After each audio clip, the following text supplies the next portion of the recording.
Hello everyone, welcome to Knowledge Nidhi Plus. Knowledge Nidhi Plus में आप सभी का स्वागत है। आज हम बात करेंगे हिंदी पेडागोजी में कुछ महत्वपूर्ण बिंदुओं की। तो ये है जो ये पहला हमारा बिंदु है। ये क्या कहता है? प्राथमिक स्तर पर शिक्षा का माध्यम क्या होना चाहिए? मातृभाषा होना चाहिए, जैसे कि आप जानते हैं। दूसरा है, बच्चे स्कूल आने से पहले अपनी भाषाई पूंजी से लैस होते हैं। लैस मतलब परिपूर्ण होते हैं। वो अपनी जो उनकी मातृभाषा है तो अपनी भाषाई पूंजी को लेकर आते हैं। जब स्कूल में आते हैं तो क्या होते हैं? बच्चे अपनी भाषाई पूंजी से लैस होते हैं। यदि कोई बच्चा बचपन से ही मराठी बोल लेता है और वह कभी स्कूल नहीं गया तो यह भाषा अर्जन का उदाहरण है। यानी उसने मराठी सीख ली। कोई बच्चा बचपन से ही मराठी बोल लेता है और वह कभी कहाँ नहीं गया, कभी स्कूल नहीं गया, उसने कभी स्कूल में जाकर नहीं सीखी, तो यह क्या होगा? जो उसका सीखना होगा उसने अपने समाज से सीखी है, तो ये भाषा अर्जन का उदाहरण होगा। ऐसे ही मानक भाषा या द्वितीय भाषा। मानक भाषा कौन सी होती है? जो शुद्ध भाषा का रूप होता है उसे मानक भाषा कहते हैं। मानक भाषा या द्वितीय भाषा, इसे हम द्वितीय भाषा भी बोलते हैं। सीखने में मातृभाषा का क्या होता है? व्याघात होता है। व्याघात हम कह सकते हैं सहायता। जब हम सेकंड लैंग्वेज सीखते हैं तो हम अपनी मातृभाषा का सहारा लेते हैं। तो मानक भाषा या द्वितीय भाषा सीखने के लिए क्या करते हैं? मातृभाषा का क्या होता है? व्याघात होता है। ऐसे ही प्राथमिक स्तर पर बच्चों की घर की जो भाषा है उनकी भाषाई पूंजी होती है। जब बच्चे प्राथमिक स्तर पर जब स्कूल में जाते हैं तो जब बच्चे अपने घर की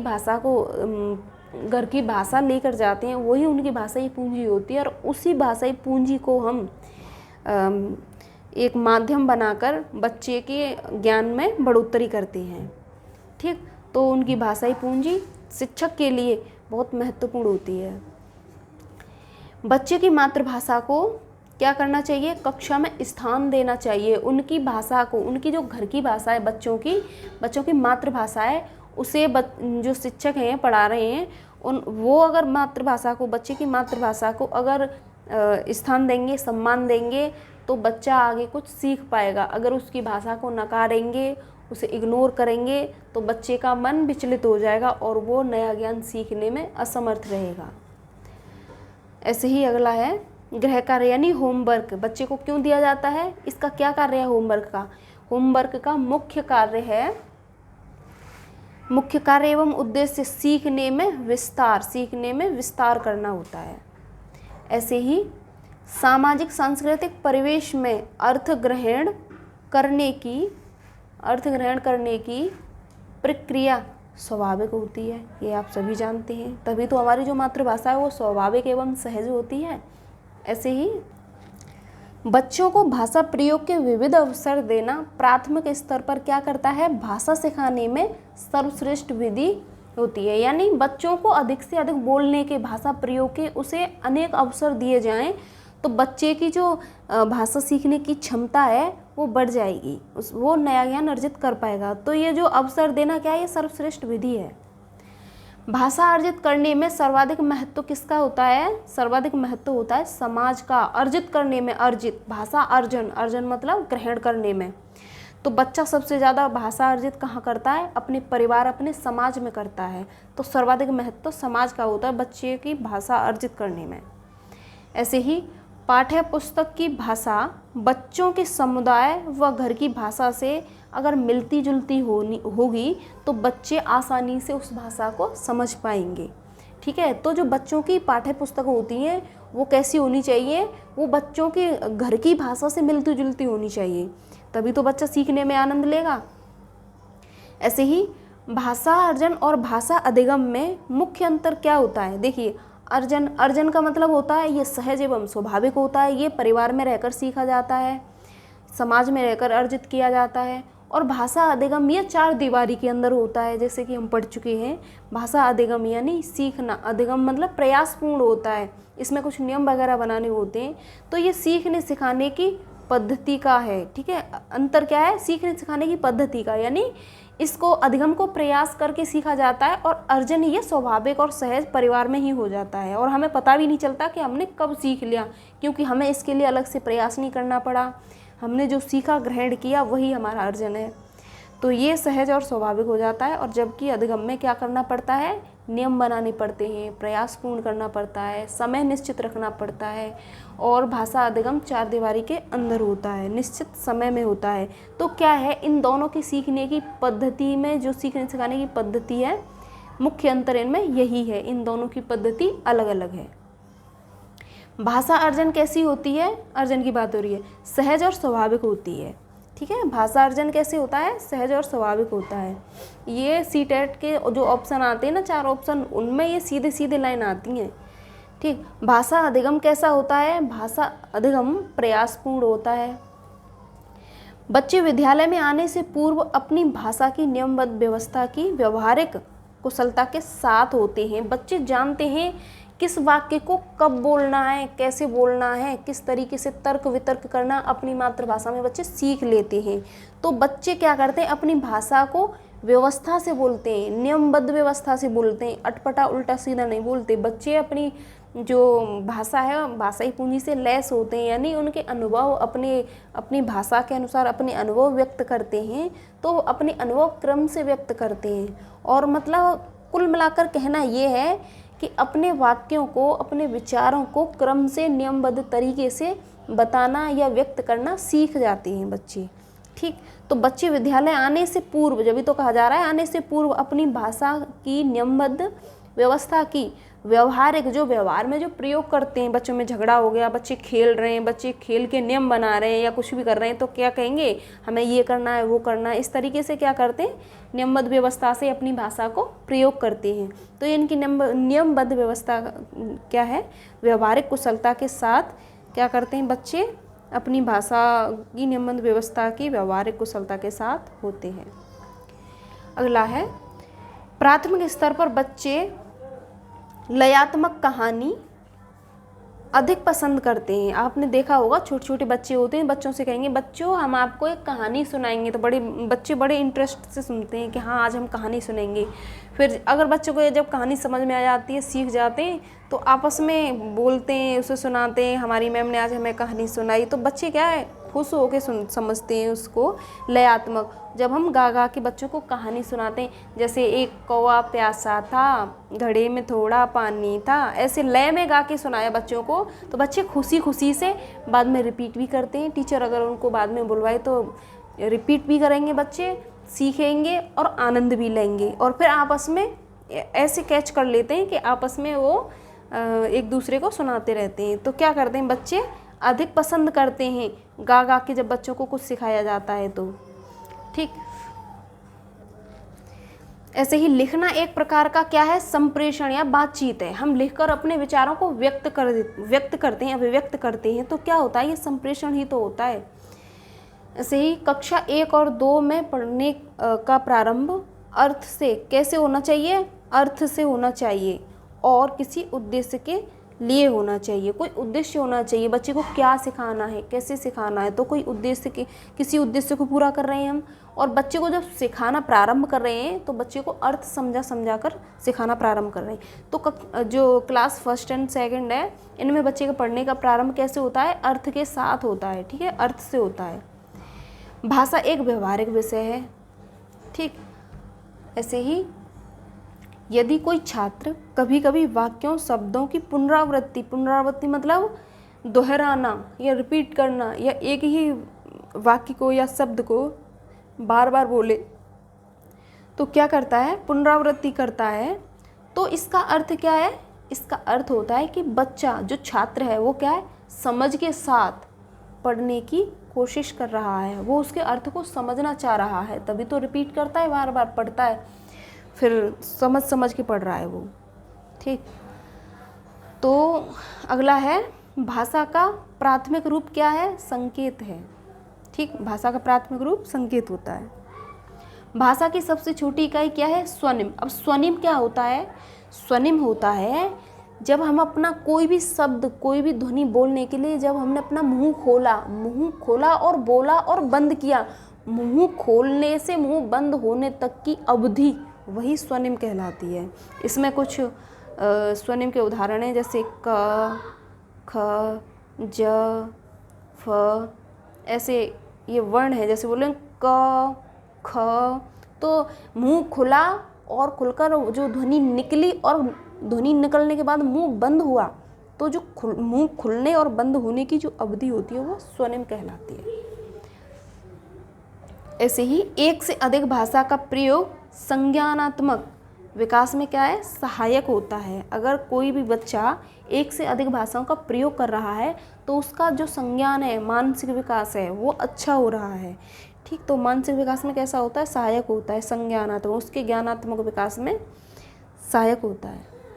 दृष्टिबाधित बच्चों को भाषा सिखाते समय अधिक से अधिक क्या करना चाहिए, मौखिक भाषा का प्रयोग करना चाहिए। जब शिक्षक पढ़ाए बच्चों को, जो दृष्टिबाधित बच्चे हैं, तो उन बच्चों को पढ़ाते समय, भाषा सिखाते समय क्या करना चाहिए, अधिक से अधिक मौखिक भाषा का प्रयोग करना चाहिए। क्योंकि उन्हें लिखने में देख तो नहीं सकते वो, इसीलिए सुन तो सकते हैं। तो सबसे ज़्यादा जब मौखिक भाषा का प्रयोग करेंगे तो वो सुनकर भाषा सीख जाएंगे। ऐसे ही अगला है, बच्चे प्रारंभ से ही कैसे होते हैं, बहुभाषिक होते हैं। अब आप एक कक्षा में जाएंगे तो वहाँ आपको कक्षा कैसी मिलेगी, बहुभाषिक कक्षा मिलेगी। हर बच्चा अपनी मातृभाषा लेकर आएगा। तो बच्चे हमें क्लास प्रारंभ से ही कैसी मिलती है, बहुभाषिक मिलती है। ठीक, तो बच्चे शुरू से कैसे होते हैं, बहुभाषिक होते हैं। भाषा एक नियमबद्ध व्यवस्था है, ये बहुत पूछा जाता है, ऑप्शन में आता है। भाषा क्या है, भाषा एक नियमबद्ध व्यवस्था है।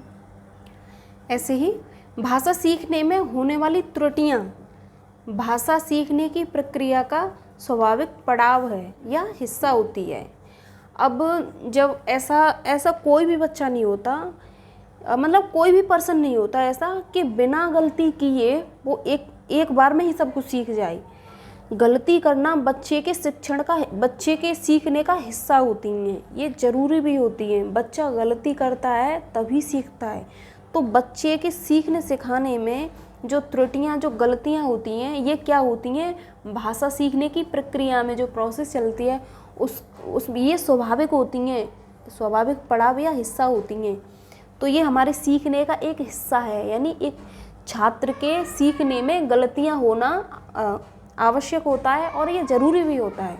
ठीक, तो ये एक तरह से एक पार्ट है सीखने सिखाने में। अगला है प्रत्यक्ष विधि, डायरेक्ट मेथड। इससे आप क्या करते हैं, भाषा सीखने में मातृभाषा को मध्यस्थ बनाने की आवश्यकता नहीं होती। जैसे हम कोई भी भाषा डायरेक्ट सीख रहे हैं तो ज़रूरी नहीं है उसमें कि हम अपनी मातृभाषा का प्रयोग करें, क्योंकि हम डायरेक्ट, नाम ही उसका क्या है, प्रत्यक्ष विधि, डायरेक्ट मेथड। तो इसमें क्या है, डायरेक्ट विधि में, प्रत्यक्ष विधि में मातृभाषा का सहारा नहीं लिया जाता। ठीक, इसमें जो डायरेक्ट मेथड है, इसमें किसी भी लैंग्वेज को मध्यस्थ नहीं बनाया जाता। पढ़ना कौशल में, अगला है हमारा, पढ़ना कौशल में अर्थ ग्रहण करना सर्वाधिक महत्वपूर्ण है। जब हम पढ़ते हैं, पढ़ने के कौशल में यही नहीं कि बस पढ़ते जा रहे हैं, कोई उसका अर्थ का पता नहीं, कोई लय की पता नहीं, तुक पता नहीं। मतलब कह सकते हैं पढ़ने का मतलब क्या होता है, पढ़कर हम किसी भी सामग्री का अर्थ ही ग्रहण करते हैं। तो पढ़ना कौशल में अर्थ ग्रहण करना क्या होता है, सर्वाधिक महत्वपूर्ण होता है। भाषा शिक्षण की प्रक्रिया अन्य विषयों की कक्षा में भी संभव है। जब हम कोई भी विषय पढ़ते हैं भाषा को छोड़कर, जैसे हम साइंस पढ़ रहे हैं, इंग्लिश पढ़ रहे हैं, या हम ज्योग्राफी, जीएस वगैरह कुछ भी पढ़ रहे हैं, तो वहाँ पर बिना बोले, बिना भाषा प्रयोग किए हमारा कोई शिक्षण, हमारा अधिगम थोड़ी नहीं होता है। तो वहाँ पर हमें क्या करना पड़ता है, वहाँ भी कोई भी विषय पढ़ रहे हों, सब में हमारी जो भाषा की जो प्रक्रिया है, भाषा शिक्षण की प्रक्रिया है, तो हर कक्षा में, यानी हर विषय की कक्षा में संभव हो जाती है।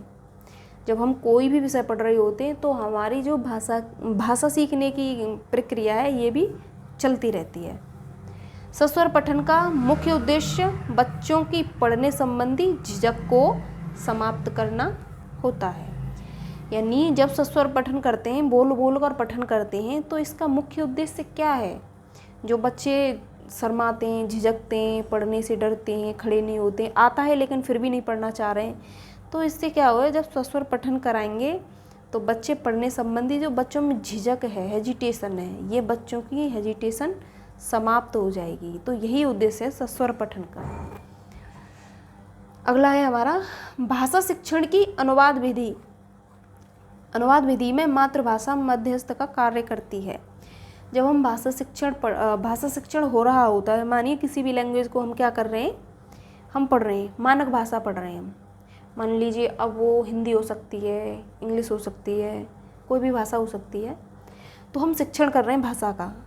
अब उसे समझने के लिए उसके उदाहरण किस में दिए जाएंगे, उसका अनुवाद कैसे किया जाएगा, अनुवाद किया जाएगा हमारी मातृभाषा को सहारा बनाकर, यानी मातृभाषा की हेल्प लेकर हम क्या करेंगे, उस शिक्षण का अनुवाद करेंगे भाषा शिक्षण का। तो ये क्या करेगी, मातृभाषा मध्यस्थ का कार्य करेगी, मीडिएटर बनेगी। ठीक, तो ऐसे ही अगला है भाषा शिक्षण की विधियाँ मुख्यतः बच्चों की आयु स्तर और प्रकरण पर निर्भर करनी चाहिए। यानी जो भाषा शिक्षण की जो विधियाँ हैं, मुख्य रूप से ये देखना चाहिए कि बच्चों की आयु क्या है, आयु का स्तर क्या है, उनका मानसिक स्तर क्या है, उनकी कैचिंग पावर कैसी है, क्या बच्चे समझ पाएंगे, सीख पाएंगे। उसी के बच्चों के हिसाब से ही, बच्चों के स्तर के, आयु स्तर के हिसाब से, मानसिक स्तर के हिसाब से प्रकरण रखा जाएगा। ऐसा प्रकरण होना चाहिए बच्चे के लिए। तो प्रकरण पर और उसके बच्चों के बेस पर निर्भर करती है क्या, भाषा की शिक्षण विधियाँ।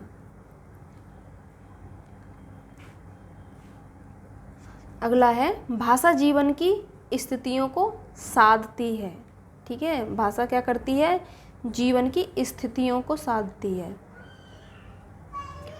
अगला है प्रारंभिक भाषाई परिवेश की समृद्धता भाषाई विकास में सहायक होती है। जो प्रारंभिक जो बच्चे का शुरुआती जो भाषाई परिवेश है, बच्चे को कैसा परिवेश मिल रहा है, डिपेंड करता है बच्चे की भाषा। जो बच्चा अपनी मातृभाषा सीखता है तो बच्चे की मातृभाषा से उसके माहौल का, उसके परिवार के परिवेश का भी पता चल जाता है कि कैसा परिवेश है, कैसा माहौल मिला है बच्चे को, कैसी भाषा सीखी है उसने। तो प्रारंभिक भाषाई परिवेश बच्चे की समृद्धता, अगर बच्चे को अच्छा परिवेश मिलेगा, समृद्ध परिवार मिलेगा, तो बच्चे की भाषा कैसी होगी, समृद्ध होगी। अगर बच्चे को थोड़ा परिवार असभ्य मिल गया तो बच्चे की भाषा अच्छी नहीं होगी, यानी असभ्य भाषा सीख जाएगा बच्चा। तो डिपेंड करता है बच्चे के परिवार के माहौल पर, कैसे समाज में रह रहा है बच्चा। तो परिवेश की समृद्धता क्या करती है, भाषाई विकास में सहायक होती है। तो बच्चे का हमें पॉजिटिव विकास करना है ना, तो बच्चे का जब विकास होगा तो बच्चे के लिए कैसा परिवेश दिया जाना चाहिए, समृद्ध परिवेश दिया जाना चाहिए बच्चे को। तभी बच्चे के भाषा ही नहीं सभी विकास अच्छे होंगे। ठीक, ऐसे ही अगला है विभिन्न पदार्थों में बातचीत करना मौखिक का सतत आकलन करने का सबसे बेहतर तरीका है। यानी विभिन्न तरीके से विभिन्न पदार्थों में बातचीत करते हैं तो जो मौखिक का सतत, जब हम बच्चों को विभिन्न परिस्थिति रखेंगे, बच्चों के सामने तर्क करेंगे, वाद विवाद करेंगे, बातचीत करेंगे बच्चों से, बच्चों के सामने ऐसी बात लाएं बच्चों के सामने कि बच्चे को सामने से बोलना पड़ जाए, सब वही अपने अपने तर्क रखें और बोलें, बात खत्म हो जाए, फिर अगला रख दें। तो सतत मतलब लगातार बच्चों से बातचीत करते रहें तो बच्चों का आकलन होगा अच्छे से कि बच्चा कितना सीख पा रहा है, किस तरीके से सीख पा रहा है, और ये सबसे बेहतर तरीका होता है बच्चों की भाषाई विकास को सुधारने का। ऐसे ही भाषा का प्रयोग जीवन के विभिन्न संदर्भों में होता है। भाषा के बिना कुछ है ही नहीं, भाषा होगी तभी जीवन संभव है। यानी हमें जीवन जीने के लिए, किसी समाज में रहने के लिए, किसी व्यक्ति से वार्तालाप करने के लिए हमें भाषा की आवश्यकता पड़ती है। तो भाषा विभिन्न परिस्थितियों में, विभिन्न संदर्भों में क्या करती है, सहायता प्रदान करती है। ठीक, तो विभिन्न स्थितियों को भी साधती है वो। तो भाषा प्रयोग जीवन के विभिन्न संदर्भों में होती है। ठीक है, भाषा का प्रयोग विभिन्न संदर्भों में होता है। तो ये हमारे कुछ महत्वपूर्ण बिंदु थे। इसी के साथ हमारी हिंदी पेडागोजी कंप्लीट होती है। तो ये जानकारी आपको कैसी लगी? अगर आपको अच्छी लगी हो तो हमारे चैनल को सब्सक्राइब कर सकते हैं और हमसे हिंदी के लिए जुड़ सकते हैं। तो फिर मिलते हैं अगली वीडियो में, जब तक के लिए नमस्कार।